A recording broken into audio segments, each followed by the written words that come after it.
Bab 871. Apakah itu topeng saudara? Dia adalah tipe orang yang terlihat kurus saat berpakaian, tetapi berotot saat melepas pakaiannya, jelas Yanqi. Entah itu kekuatan atau tekniknya, dia punya kemampuan yang mendukungnya. Dia dianggap salah satu yang paling luar biasa, bahkan di antara banyak kontestan. Lin Yi mengangguk. Dari segi kekuatan dan teknik, Yanqi cukup mumpuni untuk mengevaluasinya. Baiklah, silakan duduk dulu, kata Wu Wensu. Orang-orang yang ditemukan Su kecil dan Sun kecil akan segera datang. Setelah semua orang di sini, kita akan mulai bekerja. Wu Wensu ragu dengan kekuatan Lin Yi. Namun, karena Yanqi lah yang menemukannya, dia tidak mengatakan apapun. Namun, Yanqi tidak memikirkan sudut pandang ini, dia hanya merasa bahwa dia mencoba mendapatkan perlakuan khusus dan menggunakan koneksi untuk masuk. Beberapa menit kemudian, pintu ruang pertemuan didorong terbuka dan 3 pria parubaya masuk. Mereka tampak berusia awal 40-an, ekspresi mereka serius dan tanpa senyum. Mereka bahkan memancarkan aura yang mengesankan, bahkan bisa digambarkan sebagai garang. Sebagai perbandingan, Lin Yi tampak jauh lebih ramah. Melihat mereka bertiga masuk, Wu Wensu mengangguk puas. Ia merasa ini lebih tepat. Orang yang ditemukan Yanqi sebenarnya tidak cocok. Kepala stasiun, namanya Niu Dongliang. Dia telah berlatih seni bela diri campuran selama 8 tahun dan pernah ke hutan hujan Amazon sebelumnya. Keterampilan bertahan hidup di alam liarnya sangat hebat, ujar asisten direktur, Zurui. Kepala stasiun, aku sudah menemukan 2 lainnya. Nama mereka Meng Qi dan Ku Xingnian. Mereka juga ahli dalam bertahan hidup di alam liar. Kemampuan mereka tidak diragukan lagi. Wu Wensu mengangguk puas. Tidak perlu bicara lagi. Melihat aura mereka saja, aku merasa mereka tidak buruk. Kepala stasiun, karena semua orang sudah ada di sini, kita bisa membicarakan masalah ini, kata Yanqi. Jangan cemas. Aku akan memanggil orangku.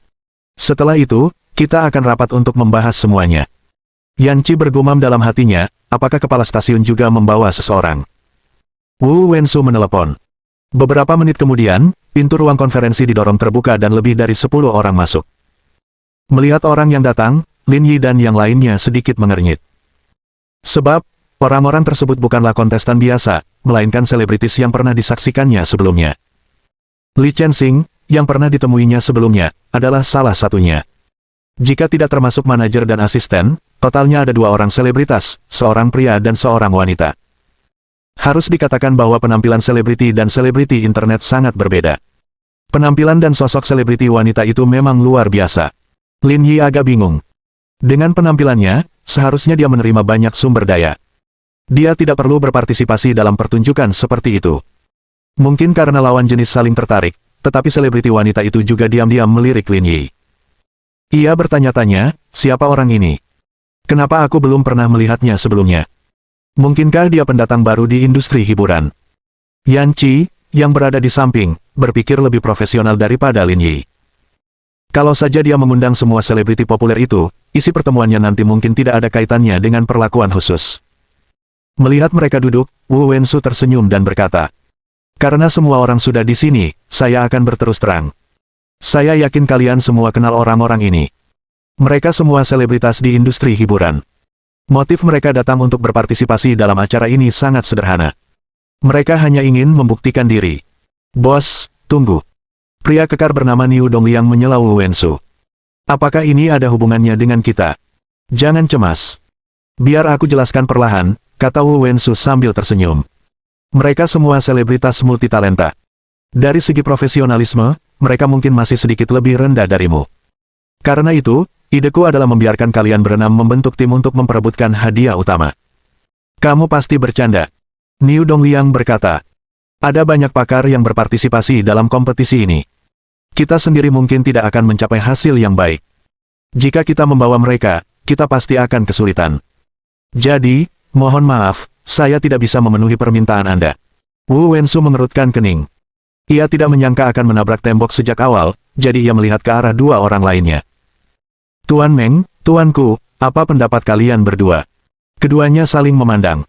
Ku Xingnian mengangkat bahu dan berkata, saya sungguh minta maaf. Meskipun Anda ketua acara ini, kami tidak bisa menerima syarat seperti itu. Yanqi mengerutkan kening dan menopang kepalanya dengan satu tangan. Wajahnya tanpa ekspresi, tetapi jelas terlihat bahwa ia tidak senang. Ia tidak menyangka acara semacam ini akan berada di bawah pengaruh kapitalisme. Wu Wensu tidak menanyakan pendapat Lin Yi. Dia langsung melewatinya dan berkata sambil tersenyum. Aku tahu. Kalian berdua orang yang bersemangat dan sangat menghargai hasil akhir kalian. Itu sebabnya kami tidak akan meminta bantuan kalian dengan cuma-cuma. Apa maksudmu? Tanya Niu Dongliang. Wu Wensu tidak mengatakan apa-apa. Dia menatap agen Li Chensing. Agen Li Chensing berkata, beri aku angkanya. Berapa biayanya? Ketiganya saling berpandangan. Mereka tak menyangka mereka akan sekasar itu. Jika memang demikian, mereka harus mempertimbangkannya dengan hati-hati. Lagi pula, mereka datang ke sini demi uang. Sekarang setelah seseorang mengambil inisiatif untuk datang mengetuk pintu mereka, tentu saja tidak ada alasan untuk menolak. Mereka bertiga berkumpul dan mempelajarinya sebentar. Akhirnya, Niu Dongliang berkata, 600.000 per orang, tapi kita hanya bisa melindungi mereka selama seminggu. Kita tidak bisa melindungi mereka sepenuhnya. Hah? Lin Yi berhenti. Apa artinya ini? Kamu bahkan gak mau minta pendapatku. Kamu pikir aku gak ada? Tony berhenti sejenak. Tidak masalah. Kita masih perlu mempertimbangkan harganya, kata manajer selebriti wanita itu, nanti aku kasih jawabannya.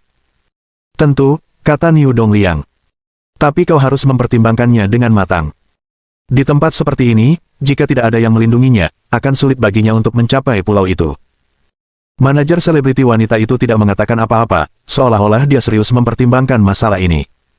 Batuk, batuk, batuk. Tony terbatuk beberapa kali. Karena kalian semua sudah setuju, aku akan bicara lagi. Kuharap kalian bertiga bisa melindungi Li Chensing kita. Kalau dia terluka sedikit saja, kalian semua harus bertanggung jawab. Itu terlalu berlebihan, kata Niu Dongliang. Tidak ada yang bisa menjamin mereka bisa lolos tanpa cedera jika berpartisipasi dalam pertunjukan semacam itu. Kami tidak bisa menjamin itu. Tapi aku memanggil kalian bertiga ke sini untuk melakukan ini. Apa kalian pikir uang itu cuma-cuma, kata Tony dengan arogan. Nada sarkastisnya khususnya membuat Lin Yi merinding. Mau kemana? Tanya Yan Qi saat melihat Lin Yi berdiri. Perutku agak tidak nyaman. Aku ingin muntah. Hah? Kamu lagi nggak enak badan? Sedikit. Lin Yi berbalik dan pergi. Hubungi aku hanya setelah kau tahu apa yang terjadi lain kali. Jangan buang-buang waktuku. Dengan baik. Tunggu sebentar. Tepat saat Lin Yi hendak pergi, Li Chensing menghentikannya dari belakang. Apa kau mengataiku orang bodoh? Wu Wensu menatap Lin Yi. Ada apa dengan orang ini? Mengapa dia harus bersikap kasar seperti itu? Kamu kelihatan familiar, kata Li Chensing. Apakah kamu Streamer dari Douyu, saudara topeng? Itu Lin Yi, kata Tony terkejut. Tony mengetahui situasi Lin Yi saat dia bernegosiasi dengan Douyu, jadi dia tahu namanya. Kelihatannya mirip dia, kata Li Chensing. Saya melihatnya di siaran langsungnya waktu dia membantu petani. Bab 872 kapal sudah berbalik. Kamu memiliki ingatan yang bagus. Lin Yi tersenyum. Tapi kenapa kau meneleponku? Setelah mengetahui identitas Lin Yi, sebelum Li Chensing dapat mengatakan apapun, manajernya, Tony, adalah orang pertama yang menyerang. Kau sangat cakap. Aku belum membalas dendam atas kejadian terakhirmu, tapi kau malah datang ke sini lagi. Tony tidak hanya membenci Lin Yi karena panggilan telepon itu. Karena Li Chensing tidak mencapai kesepakatan dengan Douyu, dia berbalik dan menandatangani perjanjian dengan Kuai Shou. Akan tetapi, hasil mereka pada acara siaran langsung itu tidak ideal. Hal ini memungkinkan para mikroblogger di Weibo untuk mengukur sudut serangan ini dan menggunakannya untuk menyerang kurangnya lalu lintas dan ketenaran Li Chensing. Butuh banyak biaya untuk meredakan insiden itu sesudahnya. Meski sudah lama berlalu, amarah di hatinya belum juga reda. Hanya saja ia belum menemukan kesempatan untuk melampiaskannya. Kau ingin melunasi hutangmu denganku. Lin Yi tersenyum. Kamu ngomong sama siapa? Kamu kasar banget. Tony meletakkan satu tangan di pinggangnya dan menunjuk Lin Yi. Tuan Tony, mari kita bicara dengan tenang. Tidak perlu terlalu gelisah, kata Wu Wensu. Yan Qi ketakutan. Lin Yi adalah orang yang bertindak impulsif tanpa berpikir panjang. Dengan kemampuannya, jika Lin Yi menamparnya, dia akan menghilangkan sedikitnya setengah dari sisa umurnya. Jangan khawatir, Direktur Yan. Aku tidak akan berlebihan. Aku hanya ingin memberinya pelajaran. Yan Qi terdiam. Orang ini memiliki penampilan yang sangat androgini sehingga bahkan Yan Qi pun bisa mengalahkannya. Bagaimana mungkin dia memberi Lin Yi pelajaran? Tidak apa-apa jika para selebriti populer itu sedikit sombong, tetapi mengapa para manajer ini juga sombong? Tuan Tony, dia dipekerjakan oleh Little Yan. Mari kita saling menghormati dan lupakan masalah ini, kata Wu Wensu. Jadi, kau orangnya Direktur Yan, gumam Tony. Kalau begitu, aku akan memberi Direktur Yan muka dan tidak akan menyalahkanmu atas semua ini. Yan Chi memegang dahinya dan tidak tahu harus berkata apa. Tony menatap Yan Chi dan berkata dengan sinis. Direktur Yan, saya harap Anda bisa mendisiplinkan teman Anda dan membuatnya berhati-hati dalam berbicara. Jangan berpikir hanya karena Anda punya beberapa penggemar online, Anda bisa menyalahkan kami. Popularitas Chen Xing kami jauh berbeda darinya.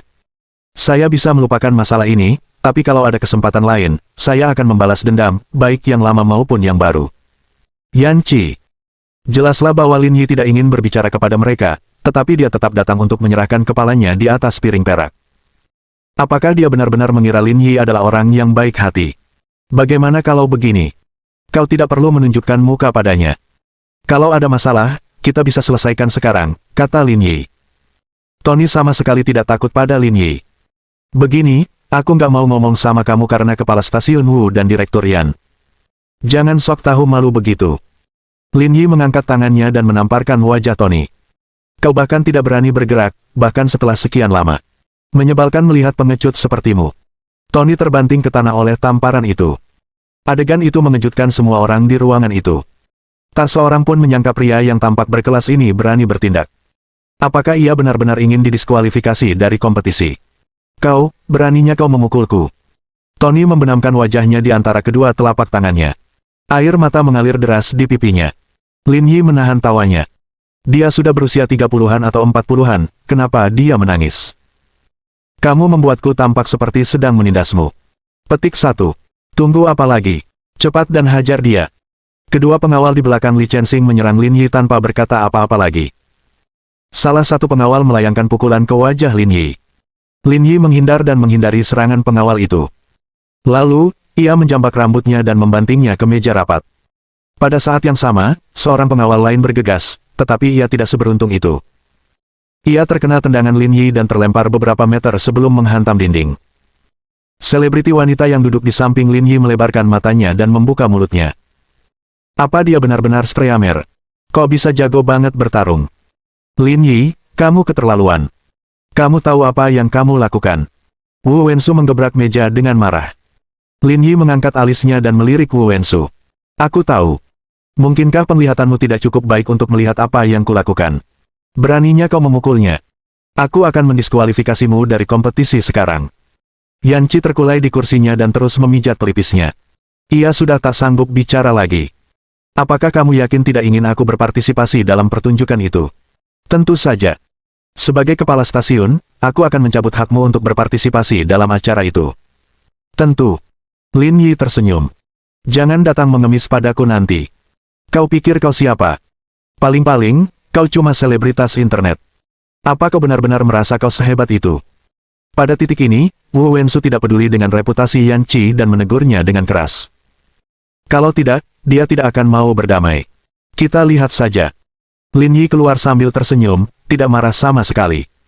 Duduk di samping Lin Yi, selebritas wanita jangkung itu menatap punggungnya dengan linglung.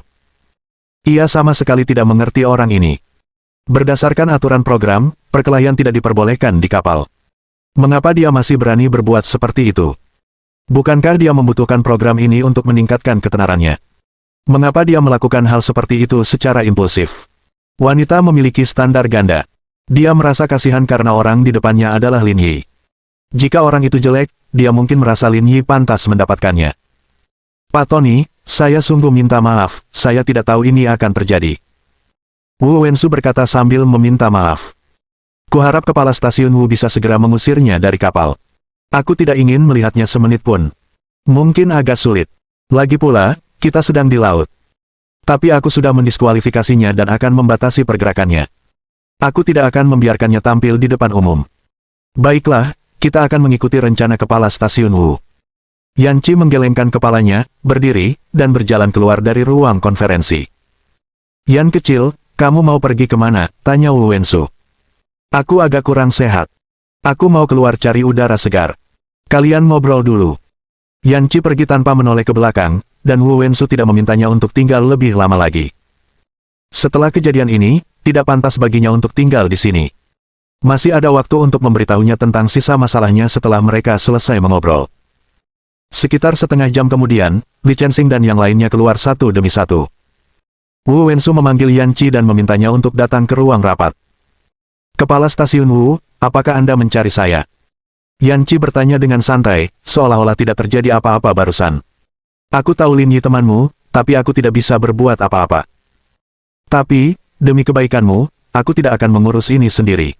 Kuharap kau bisa mengurusnya dengan baik. Kepala Stasiun Wu, apakah kamu tidak menyadari ada yang salah dengan kapal ini? Ada yang salah. Ada apa? Rasanya semuanya normal. Kapalnya sudah berbalik.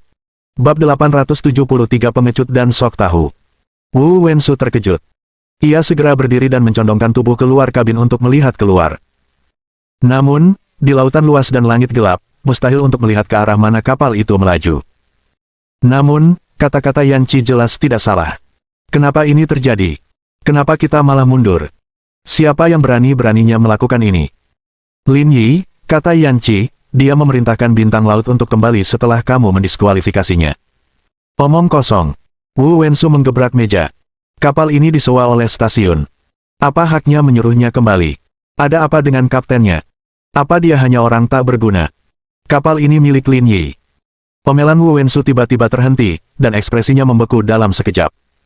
Apa katamu? Kapal ini milik Lin Yi. Benar sekali, kata Yan Qi sambil mengangkat bahu. Dia bukan hanya streamer selebritas internet, tapi juga bos dermaga Wang Jiang.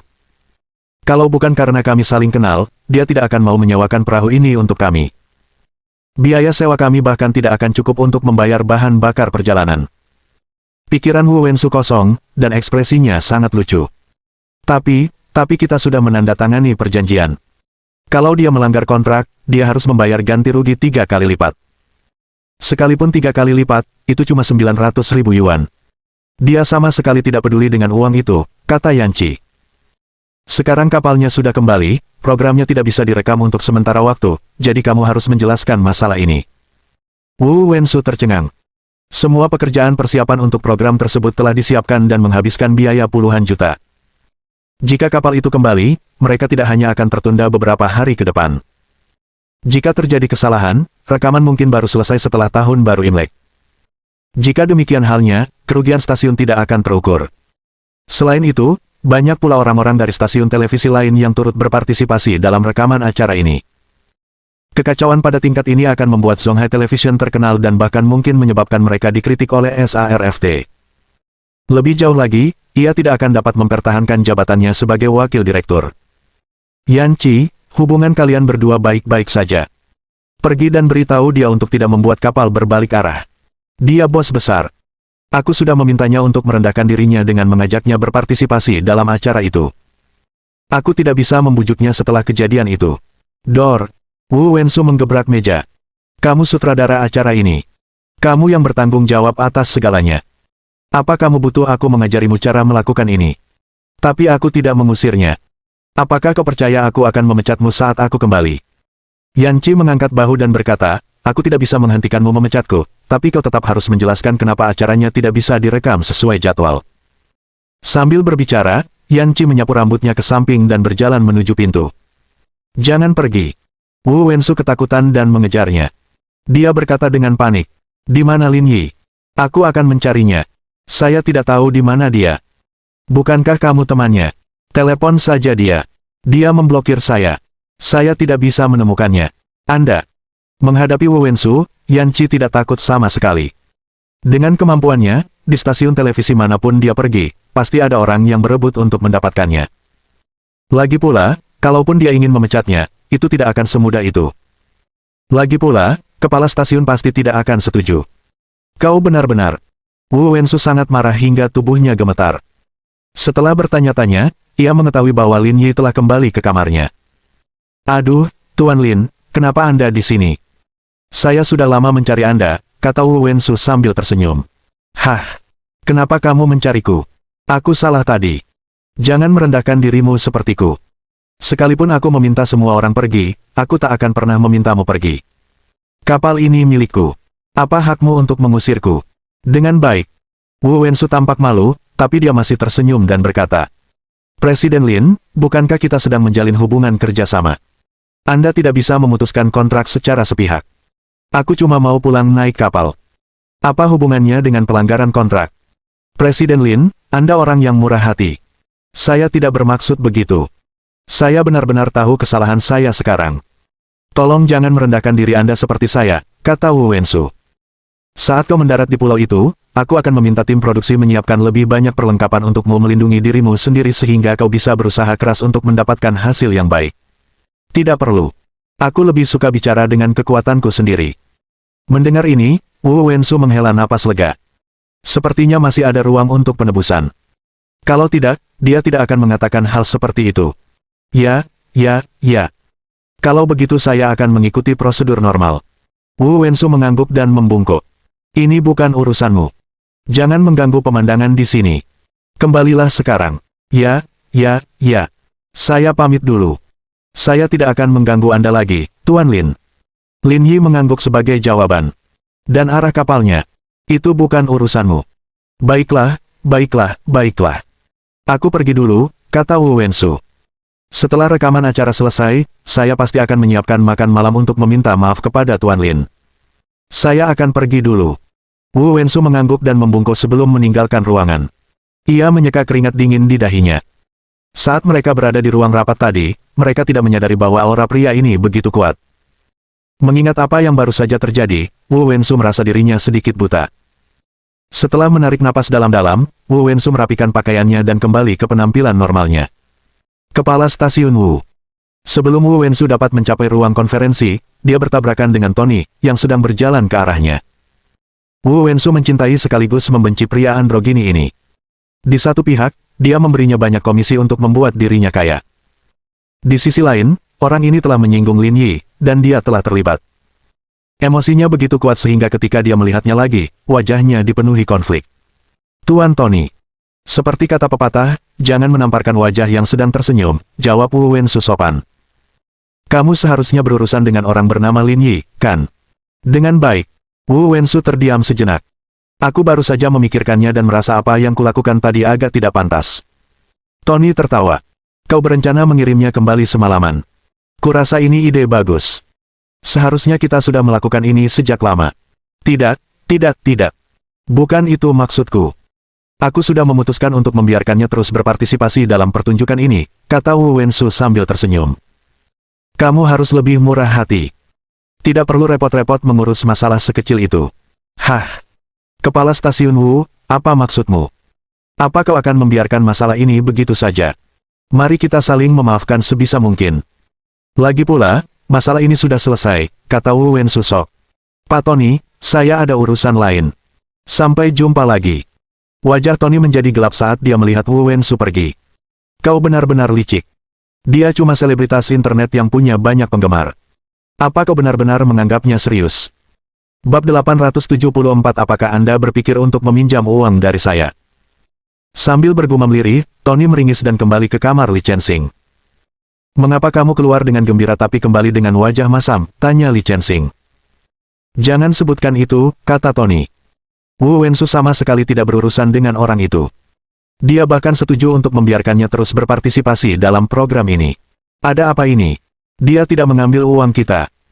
Apa dia tidak bisa melakukan hal sekecil itu untuk kita? Seperti yang kau tahu, orang itu adalah selebritas internet dan punya beberapa penggemar online. Orang licik seperti Wu Wensu mungkin sudah memikirkannya matang-matang dan takut membuat masalah online saat kembali, jadi dia tidak menangani masalah ini dengan benar. Sebenarnya bukan suatu kebetulan kalau dia bisa menjadi kepala stasiun. Tentu saja. Orang-orang ini benar-benar berpengalaman dalam dunia ini, kata Tony dengan wajah datar. Jika kami tidak harus terus bekerja sama dengan mereka di masa depan, saya harus berbicara baik-baik dengannya hari ini. Tidak perlu melakukan itu. Tenang saja, kata Li Chensing. Bukan dia yang menyinggung kita. Percuma saja memberitahunya. Sekalipun kita memarahinya, kita tetap harus berurusan dengan Lin Yi itu. Dari apa yang kamu katakan, sepertinya kamu punya rencana. Li Chensing menggeser posisinya dan menatap Tony. Ada begitu banyak orang di kapal. Bisakah kita mencari orang untuk memberinya pelajaran diam-diam? Hanya untuk memastikan dia tahu tempatnya, kata Li Chensing. Karena siaran langsung sebelumnya, beberapa sponsor internasional mulai meragukan pengaruh saya. Kalau tidak, kami pasti sudah lama menyegel kontrak-kontrak itu.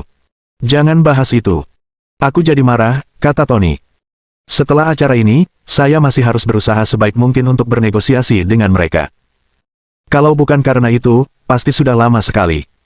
Itulah sebabnya saya ingin memberinya pelajaran, karena tindakannya berpotensi merugikan kepentingan kita dan menimbulkan masalah bagi kita di masa depan. Baiklah, bersiaplah sekarang. Aku akan keluar dan melihat-lihat, siapa tahu ada yang mau menerima tawaran ini. Ya, tidak masalah jika kamu memberi mereka lebih banyak uang. Jangan khawatir, saya punya pengalaman dalam hal ini. Di dalam kamar, setelah Wu Wensu pergi, Lin Yi memanggil Ji Qingyan. Tidak ada yang substansial dalam apa yang mereka bicarakan. Semuanya topik yang tidak berarti. Namun, keduanya mengobrol dengan gembira selama lebih dari 1 jam sebelum berpisah. Sambil meregangkan badan dengan malas, Lin Yi berjalan keluar ruangan. Hari sudah larut. Tidak banyak orang di dek, karena kebanyakan sudah kembali ke kamar masing-masing. Lagi pula, mereka tidak sedang bepergian. Mereka bisa tiba di pulau itu kapan saja, jadi mereka harus bersiap-siap terlebih dahulu. Berjalan ke buritan kapal, ia berpegangan pada pagar dan menikmati semilir angin laut. Ia merasa jauh lebih rileks. Tuan Lin, apakah Anda didiskualifikasi? Lin Yi berbalik dan terkejut melihat bahwa orang yang berbicara adalah selebriti wanita yang ditemuinya di ruang konferensi. Namun, ia telah berganti pakaian. Ia mengenakan celana jin dan jaket hitam, sementara rambut panjangnya diikat, membuatnya tampak bersih dan atletis. Tidak, aku baik-baik saja. Aku mau tanya, kamu sudah dapat rekan setim, tanya wanita itu sopan. Tunggu, kata Lin Yi, bisakah kamu memperkenalkan dirimu sebelum berbicara denganku?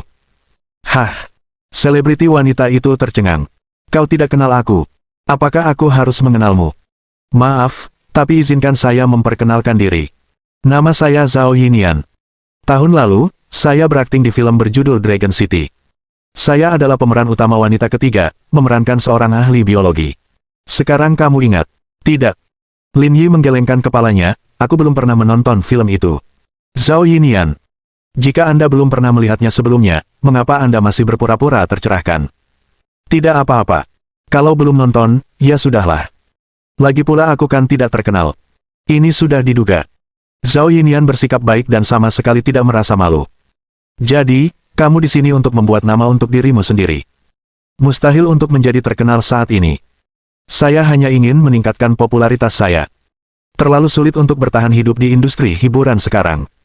Jika saya tidak bekerja keras, tidak akan ada pekerjaan tersisa untuk saya di masa depan. Itu benar. Lin Yi dengan santai menyetujui. Ketiga orang itu cukup kuat. Seharusnya mereka tidak kesulitan merawatmu selama seminggu. Tapi pada akhirnya kita tidak mencapai kesepakatan, kata Zhao Yinian sambil mengerucutkan bibirnya. Kamu tidak menandatangani kesepakatannya. Bukankah mereka bertiga sudah setuju? Manajer saya kembali dan melaporkan harga kepada perusahaan. Mereka bilang 600.000 yuan agak terlalu mahal. Perusahaan tidak setuju, dan ketiga orang itu tidak mau menurunkan harga. Mereka bahkan mengejek saya karena saya perempuan dan tidak mau mengajak saya. Mereka takut saya akan menghalangi mereka, jadi. Lin Yi mengerti. Yang dibahas di ruang rapat adalah mereka akan mendapatkan 600.000 yuan untuk melindungi para selebriti selama seminggu. Setelah seminggu, mereka akan bisa berpisah. Akan tetapi, jika orang-orang ini membawa seorang wanita, mereka akan sangat terhambat, dan bahkan mungkin memengaruhi penempatan akhir mereka. Jika penempatan akhir mereka tidak bagus, itu juga akan mempengaruhi kemenangan mereka. Berdasarkan hal ini, masuk akal untuk menolak orang yang bernama Zhao Yinian ini. Bukankah kamu seorang selebritas? Seharusnya tidak masalah bagi mereka untuk mengeluarkan 600.000 yuan. Ada masalah dengan asumsi itu, kata Zhao Yinian. Butuh waktu lama bagi saya untuk meyakinkan perusahaan agar mengizinkan saya datang ke sini. Kalau sekitar 100.000 yuan, mereka bisa mempertimbangkannya. Tapi, 600.000 yuan terlalu mahal. Perusahaanmu terlalu licik. Mereka bahkan tidak sanggup mengeluarkan uang sebanyak ini. Aktris zaman sekarang terlalu banyak, jadi persaingannya juga ketat. Kecuali mereka sangat populer, perusahaan tidak akan memberi mereka banyak uang. Kalau begitu, kamu bisa bayar sendiri. Apa masalahnya? Jika aku benar-benar punya uang sebanyak itu, aku tidak akan mencarimu. Zhao Yinian mengerucutkan bibirnya dan berkata, seolah-olah dia telah banyak menderita. Jangan bilang kamu mau pinjam uang dariku.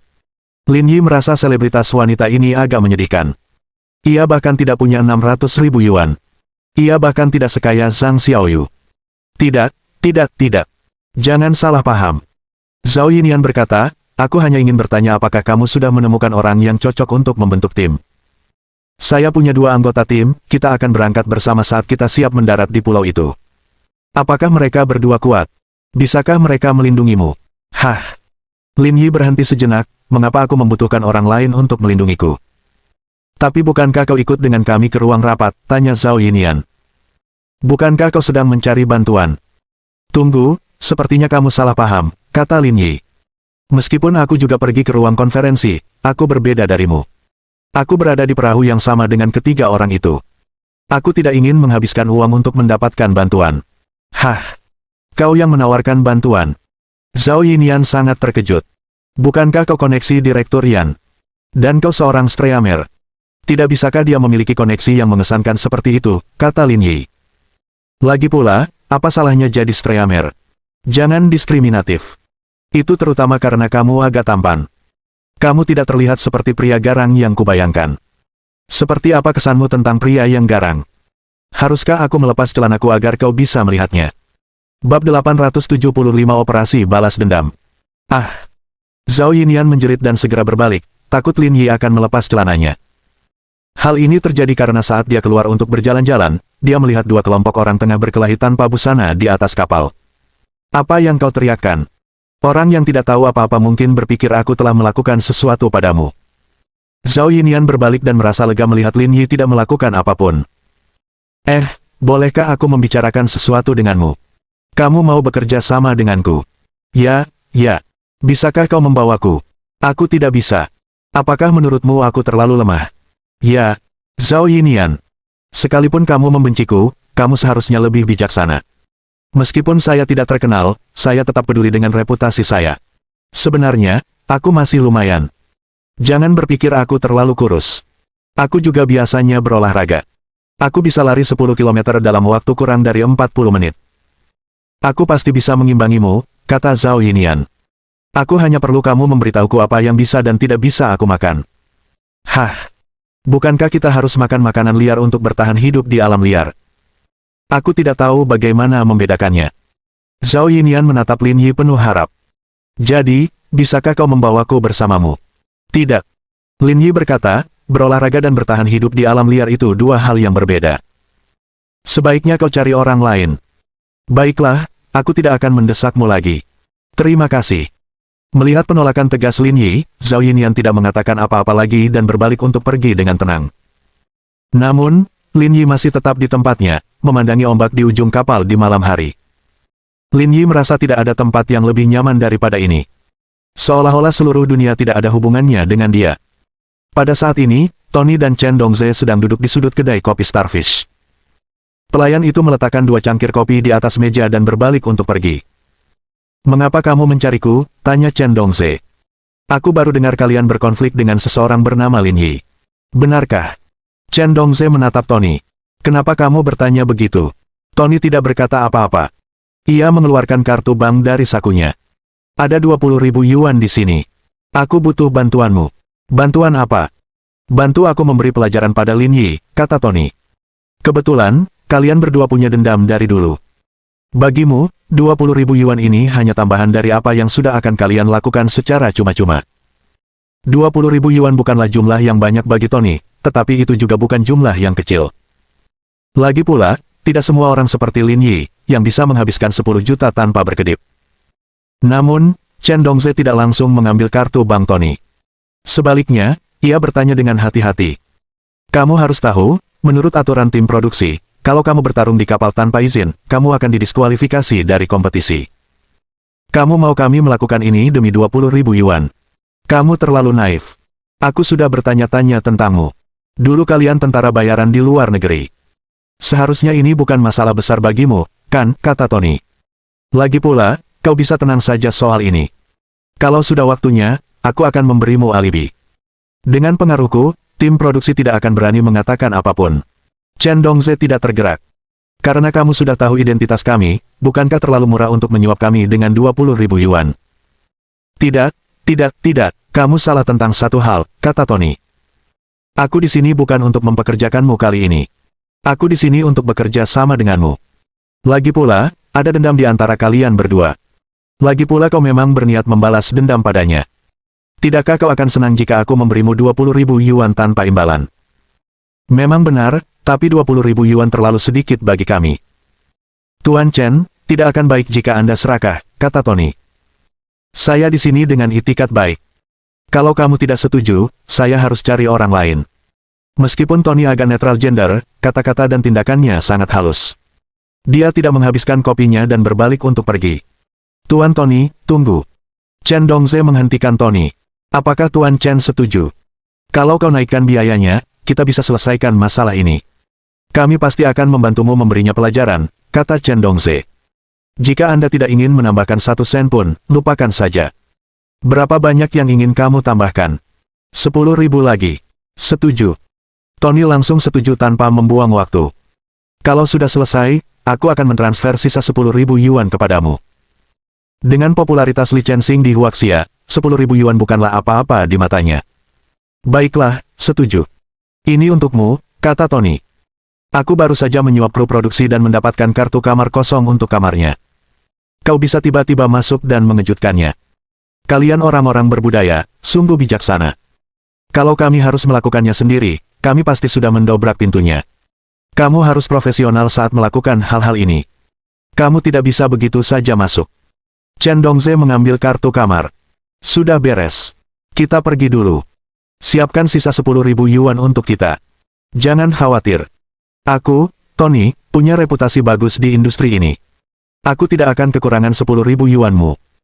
Kalau aku puas dengan hasil akhirnya, mungkin aku akan memberimu sedikit lagi. Setuju. Tunggu kabar baik kami. Setelah kesepakatan dibuat, mereka berdua pergi. Chen Dongze berbalik dan kembali ke kamarnya. Dentuman musik dekaden terdengar dari dalam. Setelah membuka pintu, ia mendapati Martin dan 2 orang lainnya sedang berolahraga bersama 3 perempuan asing. Suasananya sangat ramai. Dari pakaian yang mereka lepas, jelas bahwa mereka adalah kontestan wanita yang datang untuk berpartisipasi dalam pertunjukan. Mungkin karena hormon mereka sedang bergejolak, ketiga wanita itu sama sekali tidak malu. Mereka bahkan mengundang Chen Dongze untuk bergabung. Chen Dongze tidak ragu-ragu dan menyingkirkan masalah seputar Lin Yi dari pikirannya. Dia membuka ikat pinggangnya dan ikut bertempur sambil membawa tombaknya. Sekitar 1 jam kemudian, permainan multi pemain berakhir. Martin menyalakan sebatang rokok. Kenapa dia mencarimu? Jangan bilang dia suka padamu. Kok bisa? Kami berdua lagi bahas kesepakatan. Coba tebak isinya apa? Martin bersemangat ketika mendengar ada uang yang bisa dihasilkan. Kesepakatan macam apa? Dia memberiku 30.000 yuan dan memintaku untuk berurusan dengan orang bernama Lin Yi itu, kata Chen Dongze sambil tersenyum. Bisa dibilang ini pada dasarnya adalah uang gratis. Ini terlalu kebetulan. Kami baru saja akan berurusan dengannya ketika seseorang mengirim uang, kata Li Sheng. Itulah sebabnya saya bilang kita mendapat uang gratis. Martin melihat arlojinya. Sudah lewat pukul 11 malam. Kurasa ini waktu yang tepat untuk bertindak. Kalau begitu, ayo bersiap-siap. Ayo kita lakukan sekarang. Aku tidak sabar. Ayo pergi. Ayo pergi. Mereka berempat mempersiapkan diri dan diam-diam berjalan ke kamar tidur Lin Yi. Chen Dongze mengeluarkan kartu kamarnya dan memindainya di kunci pintu. Kunci terbuka otomatis, dan mereka berempat bergegas masuk secepat kilat. Yang mengejutkan mereka, Lin Yi tidak ada di kamar. Kemana orang ini pergi? Bab 876. Apakah kamu perlu aku mandikan? Jangan cemas. Kita cari dulu di dalam. Kapalnya cuma segitu. Dia nggak akan bisa kabur. Pada saat ini, Martin berperan sebagai kapten. Dia segera memerintahkan 3 orang lainnya untuk mengambil tindakan. Namun, setelah mencari di setiap sudut rumah, dia tidak dapat menemukan jejak Lin Yi. Kemana orang ini pergi? Mungkinkah dia berhubungan seks dengan seorang wanita? Mungkin saja. Anak itu memang lumayan tampan, keluh Li Sheng. Bos, apa yang harus kita lakukan sekarang? Haruskah kita keluar dan mencarinya? Bintang laut itu terlalu besar untuk menemukannya, kata Martin. Kamarnya jauh lebih mewah daripada kamar kita. Makanannya juga banyak. Kita tunggu saja di sini. Aku yakin dia tidak akan kembali. Itu juga solusinya. Chen Dongze tersenyum dan berkata. Dalam bahasa orang Huaxian, ini disebut menunggu waktu. Setelah menyusun rencana selanjutnya, mereka bersantai dan duduk di kamar Lin Yi dengan meriah. Mereka bahkan bermain dengan konsol game PS3. Ada apa dengan kamar orang ini? Tidak masalah kalau lebih mewah dari kamar kita, tapi ternyata ada banyak fasilitas tambahan. Apa tim produksi memperlakukannya dengan istimewa? Tanya Li Sheng. Dibandingkan dengan kita, dia pasti istimewa. Lagi pula, dia menerima undangan internal, kata Chen Dongze. Lagi pula, pada hari pendaftaran, orang yang membawanya adalah direktur tim produksi. Wajar saja jika kita memberinya perlakuan khusus. Tapi mulai sekarang, kamar ini milikku, kata Martin sambil tersenyum. Aku punya saran, kata Li Sheng sambil tersenyum nakal. Saat dia kembali, kita akan memberinya pelajaran dulu. Lalu, kita akan menelanjanginya dan mengusirnya dari sini. Kita akan menjadikannya bahan tertawaan semua orang dan membuatnya terlalu malu untuk berpartisipasi dalam pertunjukan ini. Itu ide yang bagus. Tunggu, kurasa ada seseorang datang, kata Martin tiba-tiba. Saat itu, baik staf maupun peserta sudah kembali ke kamar masing-masing untuk beristirahat. Suara-suara di koridor membuat mereka berempat menjadi serius. Aku akan ke sana dan melihatnya. Jangan khawatir. Brown bangkit dan berdiri di ambang pintu, mendengarkan dengan saksama suara apapun di luar. Pada saat ini, mereka berempat mendengar suara kunci pintu elektronik. Lalu, pintu didorong terbuka dan Lin Yi melangkah masuk. Dia segera melihat Chen Dongze dan yang lainnya. Pada saat yang sama, Brown segera menutup pintu, memotong rute pelarian Lin Yi. Kalian sungguh mengesankan. Kalian benar-benar datang ke kamarku tanpa suara. Apa kau tidak menduganya, kata Chen Dongze sambil tersenyum. Sikapmu sangat arogan saat kami makan tadi, kami tidak tahan. Lalu, apa kau ingin membalas dendam padaku? Tidak, tidak. Kita semua orang beradab. Jika kamu berperilaku baik, masalah ini bisa diselesaikan dengan damai. Bagaimana kamu ingin menyelesaikan ini secara damai? Coba aku dengar. Berlututlah dan minta maaf. Lalu buka bajumu dan keluar dari sini. Lin Yi menggaruk telinganya dengan tidak sabar. Aku menyebut kalian orang-orang rendahan. Kurasa aku tepat sasaran. Kalian bahkan bisa memikirkan hukuman seperti itu. Aku tahu kau jago bertarung. Sekalipun kita berdua bertarung, aku tidak sepenuhnya yakin bisa mengalahkanmu. Tapi, mantan rekanku ada di sini. Mereka berdua ahli di bidangnya. Berhadapan denganmu pun tak akan jadi masalah bagi mereka. Lin Yi melirik Brown, yang berdiri di belakangnya, lalu melirik Martin, yang berdiri di samping Chen Dongze. Apakah kamu sedang membicarakan mereka berdua? Siapa lagi? Chen Dongze mengangkat bahu dengan arogan. Kalau kamu belum yakin, coba saja. Mereka akan menunjukkan perbedaan antara profesional dan amatir. Lin Yi berbalik dan menatap Brown. Kemudian, sebuah pukulan mendarat di wajahnya. Brown menjerit dan menutupi wajahnya. Ia jatuh ke tanah dan pingsan. Peristiwa yang tiba-tiba itu mengejutkan Chen Dongze, Martin, dan Li Sheng. Mereka tahu betul level Brown. Meskipun tidak sekuat Martin, dia tetap sangat kuat. Bagaimana dia bisa menjatuhkan orang ini dengan satu pukulan? Kau benar-benar meninjuku. Apakah ini dianggap serangan diam-diam? Tanya Lin Yi. Kalau begitu kali ini, aku akan melakukannya secara terbuka. Setelah itu, Lin Yi langsung menghampiri Martin, tetapi Martin tidak takut. Ia memasang kuda-kuda dan bersiap melawan Lin Yi. Ia bahkan mengaitkan jarinya ke arahnya. Orang Huaxian, level kalian memang di luar ekspektasiku, tapi aku pria kulit hitam. Kebugaran fisikku jauh melebihi kalian, dan pengalamanku. Ini hanya perkelahian, kenapa kau harus begitu menyebalkan, tegur Lin Yi. Apa kau pikir kau harus membaca narasi sebelum bertarung seperti dalam drama? Lin Yi menendang tubuh Martin. Mata pria itu terbelalak. Setelah ditendang oleh lawannya, ia merasa seolah-olah semua tulang di tubuhnya telah hancur. Dia memuntahkan darah dan pingsan seperti Brown. Melihat kedua rekan mereka terjatuh, Chen Dongze dan Li Sheng sangat ketakutan hingga mereka terjatuh ke tanah. Tuan Lin, mari kita bicarakan baik-baik. Kita tahu kita salah. Jika permintaan maaf begitu berguna, bukankah latihanku akan sia-sia? Lin Yi tidak berkata apa-apa lagi. Ia menendang mereka satu persatu dan memukuli mereka hingga muntah darah sebelum berhenti. Sialan, kau bukan apa-apa. Ruangan itu berantakan, dan tak seorang pun bisa tinggal di sana lagi. Lin Yi berbalik dan berjalan keluar ruangan menuju kamar 6003. Dentang, dentang, dentang. Mendengar ketukan di pintu, Yan Qi menghentikan apa yang sedang dilakukannya dan berjalan menuju pintu. Namun, ia tidak langsung membuka pintu, melainkan mengintip melalui lubang intip dan menyadari bahwa orang yang berdiri di luar adalah Lin Yi. Pada saat itu, rona merah tak kentara menyebar di wajahnya, tetapi dengan cepat menghilang saat dia membukakan pintu untuk Lin Yi. Mengapa kamu di sini? Tidak bisakah aku datang ke sini? Aku hanya bertanya. Beberapa orang idiot datang ke rumahku untuk membuat masalah, dan aku menghajar mereka. Sekarang, ruangan ini penuh darah dan tak seorang pun bisa tinggal di dalamnya. Apa ada hal seperti itu?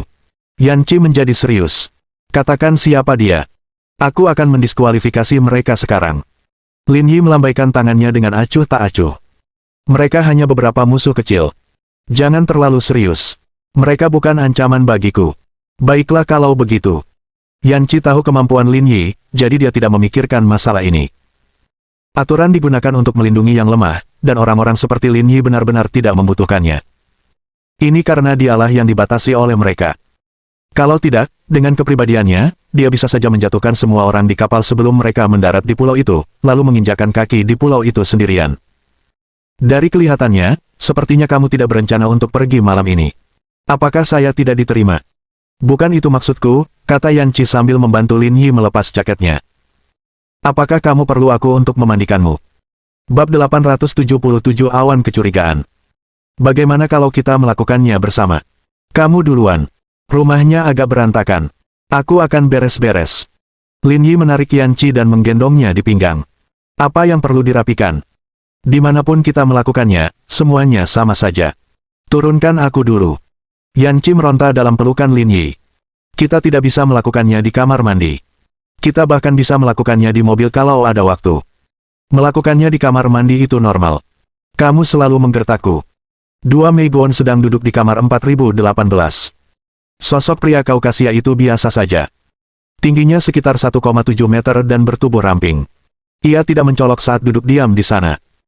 Namun, sepasang matanya yang jahat memancarkan tatapan tajam, bagaikan elang botak yang berputar-putar di langit di atas padang rumput Amerika. Nama pria itu Owen. Dia adalah seorang pembunuh dari Dark Web. Namun, di dunia orang biasa, ia hanyalah seorang kasir supermarket biasa. Selain beberapa tokoh berpengaruh, tak seorang pun tahu identitasnya. Di seberang Owen duduk seorang pria kulit hitam. Sebagai perbandingan, sosok pria berkulit hitam jauh lebih besar dan lebih menyesakkan. Namanya Jones. Seperti Owen, dia adalah pembunuh bayaran dari Dark Web. Namun, ia biasanya bekerja sebagai sopir truk dan menjalani kehidupan seperti orang biasa. Setengah tahun yang lalu, ia bahkan masuk koran lokal karena menyelamatkan seekor anjing liar. Tanpa mereka sadari, jumlah orang yang telah dibunuhnya harus dihitung dengan kedua tangan. Saat itu, Jones sedang duduk di sofa tanpa berkata sepatah kata pun. Ia memegang kepalanya dengan satu tangan dan tenggelam dalam pikirannya. Owen menelepon ponselnya yang berlangsung lebih dari 20 menit sebelum dia menutup telepon. Apa yang dikatakan pihak lain, tanya Jones. Target kali ini bernama Lin Yi. Dia orang Huaxian. Permintaan pihak lain adalah membawanya kembali ke Meigon hidup-hidup. Jika kita tidak bisa melakukannya, bunuh dia di pulau itu dan jangan biarkan dia kembali ke Huaxia hidup-hidup. Apa hadiahnya? Kalau kita bisa membawanya hidup-hidup, hadiahnya 4 juta. Kalau kita membunuhnya, hadiahnya akan dikurangi setengahnya. Setelah beberapa detik terdiam, Jones berkata, seberapa banyak informasi yang Anda ketahui tentang pihak lain? Dia pengusaha Huaxian yang sangat terkenal. Dia punya pengaruh yang cukup besar di daerah setempat, jadi kamu harus berhati-hati saat bertindak. Kalau ketahuan, kamu bisa mendapat masalah besar. Kalau begitu aku akan bersiap dulu. Kurasa aku akan sampai di pulau itu dalam sehari atau lebih. Setelah malam pertempuran yang intens. Tentu saja, saat Lin Yi membuka matanya, dia menyadari bahwa Yan Qi sekali lagi tidak berada di sisinya. Namun, ada juga perbedaannya. Kali ini, Yan Qi tidak membayar. Lin Yi menyadari bahwa meskipun Yan Qi tidak memiliki banyak pengalaman, dia cukup berbakat. Ada begitu banyak posisi yang bisa dipahami hanya dengan satu sentuhan. Tak perlu buang-buang waktu untuk berbasa-basi. Yang terpenting, jika stamina seseorang cukup baik, tidak akan ada situasi di mana seseorang akan terlalu lelah untuk melanjutkan. Selama sisa hari itu, Lin Yi tinggal di kamarnya. Karena kapalnya tidak terlalu besar, ia tahu semua tempat yang bisa ia kunjungi untuk bersenang-senang. Setelah membandingkan dengan cermat, ia menyadari tempat-tempat ini tidak semenyenangkan tempat Yan Qi, jadi ia hanya tinggal di kamar. Selain itu, selama periode waktu ini, frekuensi percakapan Lin Yi dengan Ji Qingyan juga meningkat secara signifikan. Hal ini karena menurut persyaratan tim produksi, mereka tidak diperbolehkan membawa peralatan komunikasi setelah mendarat di pulau tersebut. Oleh karena itu, kapanpun dia punya waktu, dia akan mengeluarkan ponselnya dan mengobrol dengan Lin Yi. Sekalipun mereka tidak berkata apa-apa, dan sekalipun dia hanya mendengar napas Lin Yi, dia tetap akan merasa puas. Selama kurun waktu ini, mentalitas orang-orang di kapal telah berubah tanpa disadari. Mereka semua menjadi sangat berhati-hati. Cara mereka memandang orang asing juga dipenuhi dengan permusuhan dan sikap defensif. Setelah hampir 2 hari berlayar, bayangan pulau terpencil di kejauhan dapat terlihat samar-samar dari dek. Ini juga berarti ada kemungkinan kapal akan berhenti kapan saja dan mereka harus mulai berebut sekoci penyelamat. Selama periode waktu ini, Li Jiani menghubungi Lin Yi beberapa kali untuk membahas rencana mereka setelah mendarat di pulau itu. Namun, Lin Yi hanya menjawab dengan beberapa kata sederhana dan tidak memperhatikannya. Hal itu karena informasi yang diberikan oleh tim produksi sangat terbatas. Daripada berdiskusi secara membabi buta, lebih baik menunggu hingga mereka mendarat di pulau tersebut sebelum menyusun rencana. Menurut Lin Yi, tidak perlu membicarakan hal ini dengan mereka. Yan Qi adalah direktur tim produksi ini, jadi dia mengetahui situasi di pulau itu seperti punggung tangannya. Jika dia ingin tahu tentang hal ini, dia tinggal bertanya saja padanya. Meski begitu, Lin Yi tidak melakukan hal itu. Hal ini dikarenakan ia ikut serta dalam acara tersebut sepenuhnya karena sistem. Berdasarkan perilaku sistem, kecurangan jelas tidak diperbolehkan. Oleh karena itu, ia hanya bisa mengikuti proses resmi. Meski begitu, acara itu bukanlah alasan bagi keraguan Lin Yi. Sudah setengah bulan sejak terakhir kali dia bertemu Alice. Akan tetapi, selama kurun waktu tersebut, pihak lain tidak menunjukkan niat untuk menghubunginya. Tidak ada kabar dari perusahaan itu juga. Seolah-olah mereka telah sepenuhnya mengabaikan chip 3.0. Dia tidak dapat menangani masalah ini. Mereka lebih tahu daripada dia apa arti chip 3.0. Mustahil bagi mereka untuk menyerah begitu saja seperti sekarang. Namun, hingga kini, belum ada pergerakan sama sekali. Hal ini membuat masyarakat curiga. Lagi pula, Zhao Wen mengenalnya, jadi dia pasti tahu persis bagaimana Lin Yi bekerja. Bukankah dia takut kalau dia akan menjual teknologi itu ke AMD? Semua faktor ini bersama-sama membuat Lin Yi curiga. Dia punya firasat bahwa sesuatu yang buruk sedang terjadi. Selain itu, situasi di pihak Kaya Mitsui juga seperti bom waktu. Rencana dan ambisi wanita itu jauh lebih mengerikan daripada Intel. Dia juga telah ditundukkan sekian lama, dan masih belum ada gerakan dari sisinya. Ini benar-benar membingungkan. Kring kring kring. Ponsel Lin Yi berdering saat itu. Itu panggilan dari Yan Qi. Aku di kamarku. Kenapa kamu meneleponku? Aku baru saja selesai rapat dan ingin bertanya di mana kamu mau makan. Kamu mau makan di restoran atau aku bawakan makanan untukmu? Bawakan saja aku sepiring. Apakah kamu punya sesuatu yang ingin kamu makan? Apapun boleh. Lakukan saja sesukamu. Oke. Yan Qi masuk sekitar 20 menit setelah menutup telepon. Dia bahkan punya 2 porsi nasi di tangannya. Baru saja, kami mengadakan rapat untuk mempelajari rencananya. Kami sudah memastikan waktu pendaratan di pulau itu. Malam hari. Berhenti, berhenti, berhenti. Yan Qi disela oleh Lin Yi. Jangan bilang begitu. Selingkuh itu membosankan. Kamu yakin tidak ingin tahu? Yan Qi sama sekali tidak terkejut. Bahkan, ia sudah menduganya. Aku yakin kamu juga tidak ingin berbuat curang, jadi tidak perlu mengatakan apapun. Apakah kamu perlu aku bercerita tentang pulau itu?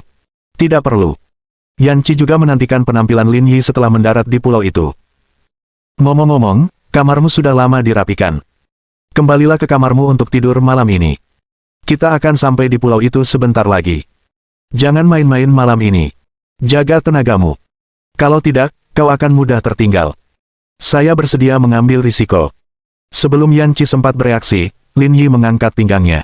Apa yang kau lakukan? Aku belum makan, kata Yan Qi dengan wajah memerah. Tidak apa-apa asalkan aku kenyang.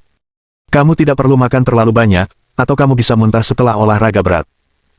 Bab 878 dia akan mengejutkanmu. Kalau begitu, bersikaplah lebih lembut. Aku melewatkan bagian di mana itu masalahku, kata Lin Yi, kaulah yang pertama kali menyebutkannya. Jangan bicara omong kosong. Cepatlah. Kita masih ada urusan nanti. Itu di luar kendaliku. Kamu benar-benar tahu cara memanfaatkan orang lain. Yan Qi tahu bahwa waktu pendaratan adalah pukul 4.30 pagi. Saat itu pukul 10 malam. Dilihat dari waktunya, hal itu masih mungkin bagi mereka untuk melakukan hal tersebut. Dengan itu, Lin Yi menggendong Yan Qi ke kamar tidur, dan pertarungan sengit pun dimulai. Pukul 4 pagi, radio kapal tiba-tiba berbunyi. Semua kontestan yang berpartisipasi dalam rekaman, silakan menuju D untuk mengambil sekoci penyelamat dan bersiap mendarat di pulau. Mendengar pengumuman itu, Yan Qi segera menarik Lin Yi dari tempat tidurnya. Bangun dan bersiap untuk mendarat di pulau itu. Kalian atur jam berapa? Nggak bisa biarin aku tidur lebih lama, gumam Lin Yi linglung. Ini adalah efek yang diinginkan oleh acara varietas. Yan Qi tidak peduli untuk mengenakan pakaiannya dan buru-buru menarik Lin Yi. Bangun. Kalau kau tidak bisa mendapatkan sekoci penyelamat, aku ingin melihat bagaimana kau bisa sampai ke pulau itu. Bintang laut itu milikku. Aku tinggal minta kapten untuk membawa kapalnya. Itu tidak akan berhasil. Itu melanggar aturan, kata Yan Qi. Aku sudah menyiapkan pakaiannya untukmu. Cepat pakai. Yan Qi tidak berdaya. Lagi pula, dialah sutradara acara ini. Orang lain tak sabar untuk menjilatnya, tapi sekarang dia malah memohon padanya.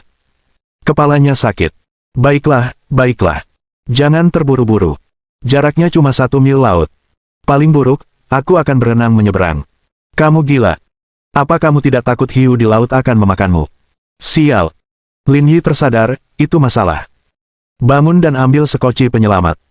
Pada saat yang sama, Yan Qi juga mengenakan pakaiannya. Aku pergi dulu. Pegang erat-erat. Untuk menghindari timbulnya kecurigaan, Yan Qi keluar terlebih dahulu. Jika orang lain melihat dia dipasangkan dengan seorang kontestan, mereka akan curiga. Setelah Yan Qi pergi, Lin Yi mengenakan pakaiannya. Yan Qi, jalan itu, sungguh luar biasa. Dia benar-benar membuatku merasa sedikit tak berdaya. Setelah mencuci piring, Lin Yi keluar dari kamar dan menuju di buritan kapal. Ketika dia tiba di sana, dia menyadari bahwa dia telah terlambat selangkah. Lebih dari 200 kontestan telah merebut semua sekoci penyelamat. Sialan, mereka cepat sekali. Namun, pada saat itu, Lin Yi menyadari bahwa sebagian besar sekoci penyelamat telah diambil oleh kontestan Ozone dan Meiguan. Meskipun rasio kontestan Teran dan kontestan Ozone hampir sama, lebih dari 70% sekoci penyelamat berada di tangan kontestan Ozone dan Meiguan. Mereka yang tidak mendapatkan sekoci penyelamat sama saja dengan mati. Pencurian perahu hanya merupakan segmen pertama hari itu, tetapi hal itu juga mencerminkan beberapa masalah mendasar. Kemampuan berorganisasi para kontestan Ozone dan Meiguan lebih hebat daripada Teran yang terdiri atas Huaxian, South-Ranian, dan Sunrise Landese.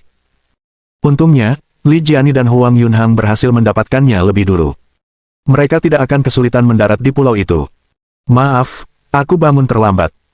Lin Yi berjalan mendekati Li Jiani dan berkata sambil tersenyum. Tidak apa-apa. Ayo bersiap-siap. Li Jiani tidak puas. Dia tidak keberatan meski Lin Yi lemah, tapi sikap Lin Yi benar-benar membuatnya tidak bahagia. Dia sama sekali tidak tertarik. Tuan Lin, kami bisa membantu Anda, tapi tolong lebih serius lagi setelah mendarat di pulau ini. Kalau tidak, kami tidak akan peduli lagi dengan Anda, kata Huang Yunhang. Tidak apa-apa, aku baik-baik saja.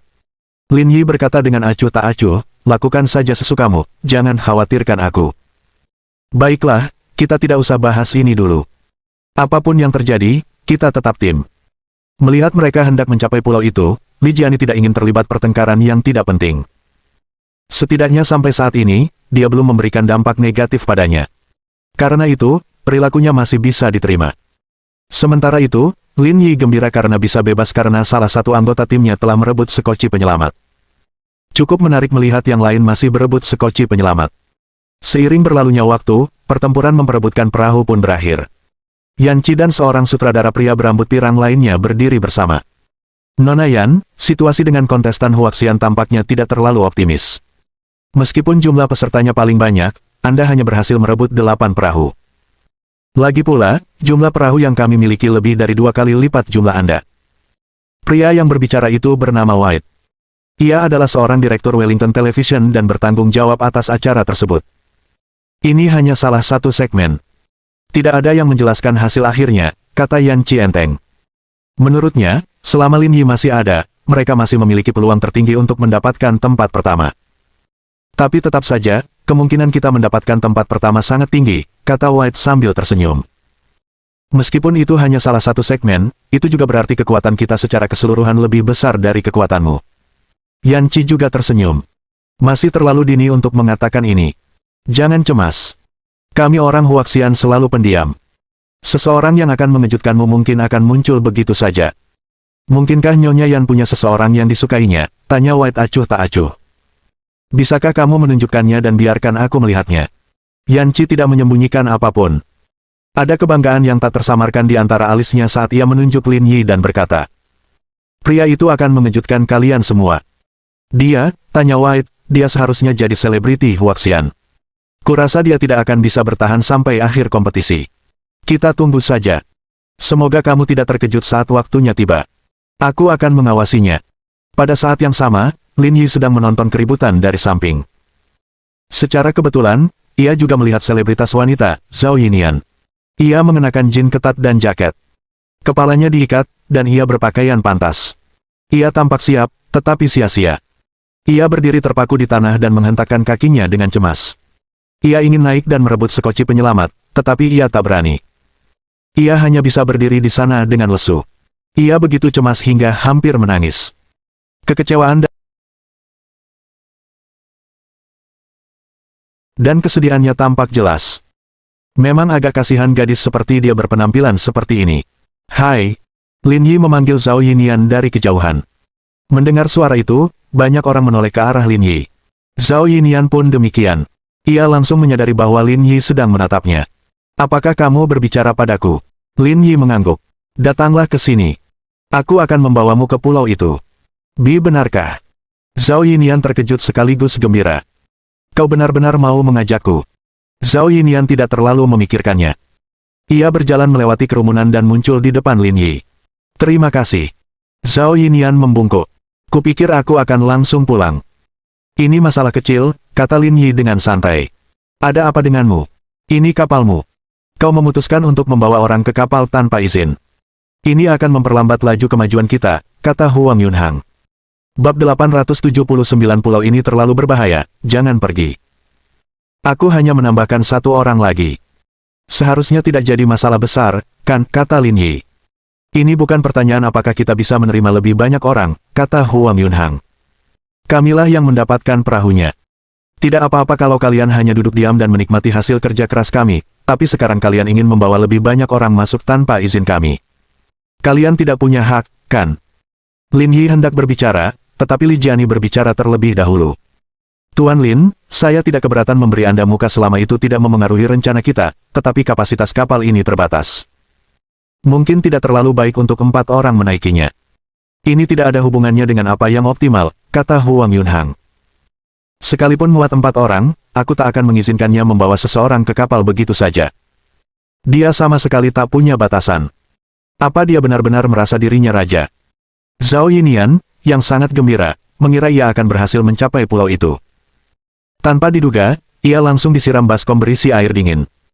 Kemudian, dia menatap Lin Yi dengan canggung, tidak tahu harus berbuat apa. "Apakah aku mengganggumu? Sebaiknya aku pergi." "Kamu tidak ingin pergi ke pulau itu?" "Memang, tapi ini bukan kapalmu. Aku tidak ingin merepotkanmu." "Tidak apa-apa, aku akan mencari perahu lain saja," kata Lin Yi dengan santai. "Tapi semua 50 sekoci penyelamat telah diambil. Kenapa kita tidak ambil satu saja?" "Apakah itu benar-benar mungkin?" bisik Zhao Yinian. "Sekoci penyelamat adalah satu-satunya cara untuk mendarat di pulau itu. Tidak ada orang lain yang akan menyerahkannya dengan mudah. Mereka bahkan mungkin akan berebut. Tidak seburuk yang kamu pikirkan." Sambil berbicara, Lin Yi melihat sekeliling dan dengan cepat mengunci targetnya. Ia berjalan menuju Martin dan Brown. Argumen Lin Yi dan Huang Yunhang menarik banyak perhatian. Orang-orang Huaxian ini benar-benar menarik. Kita bahkan belum mendarat, tapi mereka sudah saling bertarung. Begitulah mereka. Kurasa lebih baik bagi kita. Semua orang di kapal sedang menunggu untuk menikmati pertunjukan. White, yang berdiri di samping Yanchi, berkata, "Situasinya tampaknya tidak terlalu optimis. Orang yang Anda yakini telah diusir. Bahkan tidak pasti apakah dia bisa mencapai pulau itu sekarang." Yanchi menatap punggung Lin Yi dengan ekspresi tertarik dan penuh konflik, pikirannya dipenuhi keraguan. Bukankah dia bersamanya selama ini di kapal? Kapan dia terlibat dengan selebritas wanita itu? Dia punya idenya sendiri. Aku tidak bisa menjelaskannya, tapi kurasa tidak ada yang menghalanginya untuk mencapai pulau itu. Tapi sekoci penyelamat di kapal sudah direbut. Bagaimana dia bisa sampai ke pulau itu? Apakah dia akan terang-terangan mencurinya? Kalau dia berencana merampok salah satu kapal orang Huaxian, itu bukan masalah besar. Tapi, kalau dia mencoba merebut salah satu kapal kita, dia akan menderita. Mungkin saja tidak. Kita tunggu saja. Pada saat yang sama, Lin Yi berjalan mendekati Martin dan Brown. Ketika mereka melihat Lin Yi lagi, keduanya gemetar ketakutan. Peristiwa malam itu masih segar dalam ingatan mereka.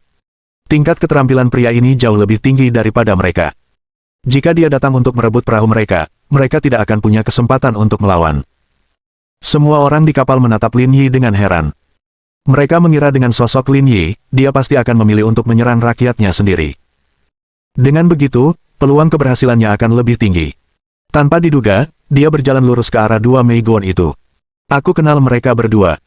Yang satu bernama Martin, dan yang satunya lagi bernama Brown. Mereka dulunya tentara bayaran internasional dan sangat ahli dalam pertarungan individu. Kalau orang Huaxian ini cari masalah dengan mereka, kurasa mereka akan menghajarnya. Bukankah dia terlalu impulsif? Apa dia benar-benar memilih lawan sekuat itu? Kurasa dia tidak tahu latar belakang orang-orang ini. Kalau tidak, dia tidak akan berani melakukan ini. Dia bahkan tidak mempelajari lawannya. Ketika akhirnya dia kalah, kita tidak bisa bilang dia tidak memintanya. Semua orang di kapal mengejek Lin Yi, merasa bahwa orang ini melebih-lebihkan dirinya sendiri. Seorang Huaxian yang begitu lembut bahkan menantang dua tentara bayaran asing. Ini sama saja dengan mencari kematian. Nona Yan, belum terlambat bagi Anda untuk memintanya kembali sekarang, kata White. Karena aku kenal Martin dan Brown dengan sangat baik. Mereka kontestan yang sangat kukagumi. Mereka bahkan punya peluang untuk meraih juara pertama. Kalau dia mencoba merebut perahu mereka, dia akan diberi pelajaran. Saya direktur programnya. Ini keputusan pribadinya. Saya tidak berhak menghentikannya. White menatap Yan Chi sambil tersenyum. Apakah kamu begitu yakin dengan kekuatannya? Tentu saja. White menggelengkan kepalanya. Karena Nona Yan tidak punya masalah, aku juga tidak akan ikut campur. Pada saat yang sama, Lin Yi sudah berjalan mendekati Martin. Kita beruntung. Kita baru saja dapat perahu. Keberuntungan murni. Lin Yi berkata, pulau ini cukup berbahaya. Siapa yang tahu apa yang mungkin terjadi? Demi keselamatanmu, kurasa kau sebaiknya tidak pergi ke pulau itu. Kembalilah dan istirahatlah. Oke. Kami akan mendengarkanmu. Kami tidak akan pergi ke pulau itu lagi. Dengan itu, mereka berdua mundur dengan putus asa dan meninggalkan sekoci penyelamat yang mereka rebut untuk Lin Yi. Apa yang terjadi? Pemandangan di depan mereka mengejutkan semua orang. Belum lagi yang lain, bahkan Yan Chi tidak menduga hasil seperti itu. Apakah ini pertempuran tanpa pertumpahan darah yang legendaris? Ada apa dengan mereka berdua?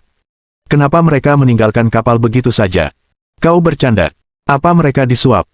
Melihat mereka berdua pergi, urat-urat di wajah White menonjol saat dia bergegas ke arah Martin dengan marah. Kenapa kalian berdua meninggalkan kapalnya? Apa kalian tahu apa artinya ini? Tidak ada artinya bagi White jika ada satu kelompok orang yang berkurang partisipasinya. Namun, mereka diam-diam membiarkannya membawa perahu itu pergi. Ia merasa masalah ini terlalu memalukan dan ia tidak bisa menerimanya. Pria ini mengatakan bahwa pulau itu terlalu berbahaya, jadi kami menyerah dan tidak ingin berpartisipasi lagi. Dia bilang itu berbahaya, jadi kamu langsung memutuskan untuk berhenti. Apa yang kamu pikirkan sebelumnya? Martin mengangkat bahu. Maaf, aku tidak ingin mendengar apapun darimu. Bagaimanapun, kami mengundurkan diri. Baiklah, berhenti bicara omong kosong. Kalau ada yang keberatan, kamu bisa minta seseorang untuk membawa perahunya kembali, kata Lin Yi. Aku tidak bermaksud apa-apa lagi, kata White. Yang ingin kukatakan adalah kau baru saja mendapatkan hak untuk mendarat di pulau itu setelah mendapatkan sekoci penyelamat ini. Itu tidak akan memengaruhi hasil akhirmu. Jangan terlalu sombong. Kita lihat saja. Li Jiani sedikit mengernyit saat melihat Lin Yi merampas perahu Martin dan pria lainnya. Dia merasa masalah ini sangat tidak biasa. Kedua orang asing itu tidak lemah. Jika tidak ada alasan eksternal, mereka tidak akan begitu patuh. Mungkinkah dia telah membayar kedua orang ini? Setelah memikirkannya, Li Jiani merasa hanya ada satu kemungkinan. Dia ahli dalam bertahan hidup di alam liar. Dalam hal kemampuan tempur individu, dia jelas jauh lebih rendah daripada yang lain di sini. Dia benar-benar meremehkannya. Otak orang ini jauh lebih tajam dari yang dia bayangkan. Dia bahkan tidak tahu kapan dia melakukan ini. Bab 880 Kematian Sebelum Sukses. Beberapa menit kemudian, melihat semua orang hampir siap, Yan Qi mengangkat pengeras suara dan berkata, "Sekarang, bagi yang memiliki sekoci penyelamat, silakan datang dan ambil peralatan pendaratan kalian." Di belakang Yan Qi ada sederetan besar ransel hijau militer. Berdasarkan petunjuk, semua yang dibutuhkan untuk sampai ke pulau itu ada di dalam tasnya. Adapun berapa lama mereka bisa bertahan setelah mereka tiba, itu tergantung pada kemampuan mereka sendiri. Lin Yi membantu Zhao Yinian mengambil satu dan menyerahkannya padanya. "Sangat berat," kata Zhao Yinian dengan keras. "Apa yang kau harapkan? Kau pikir aku mengajakmu jalan-jalan?" Meskipun Zhao Yinian sudah siap, hasilnya masih sedikit berbeda dari apa yang dibayangkannya. Sekarang, semua orang sudah mendapatkan perlengkapan masing-masing. Ada paket informasi di dalamnya. Ada juga perkenalan tentang situasi di pulau itu. Semua orang bisa membacanya di waktu luang dan memilih rute yang tepat untuk menuju garis finish. Orang-orang di kapal terdiam. Ekspresi mereka tegang dan serius, membuat seluruh kapal dipenuhi suasana muram. Melihat semua orang tegang, Yan Qi tidak mengatakan apapun lagi. "Saya umumkan bahwa pertunjukan telah resmi dimulai." Dengan satu perintah, orang-orang di D melemparkan sekoci penyelamat satu demi satu dan bersiap untuk mendarat di pulau itu. Semua orang melempar sekoci penyelamat ke air seperti pangsit. Lalu, mereka turun dari kapal menggunakan tali dan berlayar menuju pulau. "Kapan kita akan bergerak?" tanya Zhao Yinian lemah. "Kalau tidak cepat, kita akan tertinggal. Ini bukan pekerjaan sehari-hari. Tidak perlu diperjuangkan." "Oh baiklah." Jelas, banyak orang memiliki pemikiran yang sama dengan Lin Yi. Gerakan mereka tidak cepat atau lambat saat mengikuti kerumunan. Sekitar setengah jam kemudian, lebih dari separuh orang sudah pergi dengan tergesa-gesa. Kemudian, Lin Yi dan Zhao Yinian turun dari kapal dengan tertib. Gerakan Lin Yi cepat dan ganas, bagaikan monyet yang lincah. Ia meraih tali dan turun, lalu menatap Zhao Yinian. "Apa yang kamu pikirkan? Cepat turun. Jangan terburu-buru, aku harus memperlambat langkahku." Zhao Yinian sedikit gugup. Biasanya, ia hanya berolahraga santai dan jogging. Dia belum pernah meluncur di atas tali sebelumnya. Lin Yi menggosok pelipisnya. "Apa dia tidak sengaja memasukkan sampah? Kalau kamu tidak berani, katakan saja." "Siapa bilang aku tidak berani? Jangan cemas. Aku akan menghangatkan diri dulu, lalu turun." "Dengan tubuhmu seperti itu, butuh berapa lama sampai kau selesai pemanasan? Cepat turun." Atas desakan Lin Yi, Zhao Yinian terlalu malu untuk berkata apa-apa lagi. Ia meraih tali dan turun dari kapal sambil gemetar. Namun, saat kakinya melayang di udara, Zhao Yinian menyadari bahwa ada perbedaan antara imajinasi dan kenyataan. Kekuatan lengannya tidak mampu menopang berat badannya sama sekali. "Turunlah. Kenapa kamu tergantung di sini? Posturmu aneh sekali. Aku tidak bisa bertahan lebih lama lagi." "Sial, kamu nggak olahraga tiap hari. Kamu nggak kuat lagi." "Saya berolahraga setiap hari, tapi saya belum pernah melakukan hal ini." Lin Yi terdiam. "Lompat ke bawah. Aku akan menangkapmu dari bawah. Tapi ini terlalu tinggi. Lebih dari 10 meter. Bisakah kau menangkapku?" "Jangan khawatir, aku tidak akan membiarkanmu mati. Kalau begitu aku akan benar-benar melepaskannya." Pada titik ini, Zhao Yinian merasa tidak punya pilihan lain. Tangannya mulai lelah dan dia tidak dapat memegangnya lagi. "Kalau begitu aku akan benar-benar melepaskannya. Kau harus menangkapku. Tunggu dulu. Biar aku cari sudut yang tepat." Sebelum Lin Yi bisa mengatakan apapun, Zhao Yinian melepaskannya. Sial, dengan IQ seperti ini, bagaimana dia bisa masuk ke industri hiburan? "Ayo, tangkap aku. Siapa sih yang bisa menangkapmu di sudut sesulit itu?" Lin Yi bergerak ke sisi perahu dan mengulurkan tangannya, siap menangkap Zhao Yinian. "Sial, kamu berat sekali." Saat dia menangkap Zhao Yinian, Lin Yi menyadari bahwa gadis ini sama sekali tidak ringan. Dia setengah kepala lebih pendek dari Ji Qingyan, tetapi beratnya setidaknya 5 kilogram lebih berat dari Ji Qingyan. Hei. Pegang erat-erat. Jangan goyang. Saya tidak ingin menggoyahkannya, tetapi tidak mudah untuk mengendalikannya. Berdebar. Lin Yi sudah berdiri di sisi perahu. Saat ia menangkap Zhao Yinian, ia kehilangan keseimbangan dan keduanya jatuh ke air. Berdiri di dek, Yan Qi menutup matanya. Ia terlalu malu untuk melihat. "Ya ampun, riasanku akan hancur." Di laut, Zhao Yinian bergumam. "Kamu sudah mau mati, tapi masih saja peduli dengan riasanmu," tegur Lin Yi. "Kebijaksanaan ayahmu telah terbuang sia-sia karena diwariskan kepadamu." Lin Yi meraih Zhao Yinian dan naik ke sekoci penyelamat. Setidaknya dia memanfaatkan kegunaannya semaksimal mungkin. Kalian berdua ingin istirahat? Tanya Li Jiani sambil mengemudikan perahu. Ayo kita ke pulau dulu. Ini bukan tempat untuk beristirahat, kata Lin Yi. Sudah selesai. Riasanku hancur. Aku tidak akan terlihat bagus di kamera nanti. Kenapa kamu peduli dengan riasanmu saat berpartisipasi dalam acara seperti ini? Kata Lin Yi, kamu pikir ini acara kencan buta? Baiklah, aku tidak boleh terlihat terlalu ceroboh. Kalau begitu kau boleh menyerah, aku menderita karenamu. Kamu sama sekali tidak lembut dalam perkataanmu. Zhao Yinyan mengerucutkan bibirnya dan berkata, kamu sama sekali tidak menganggapku serius.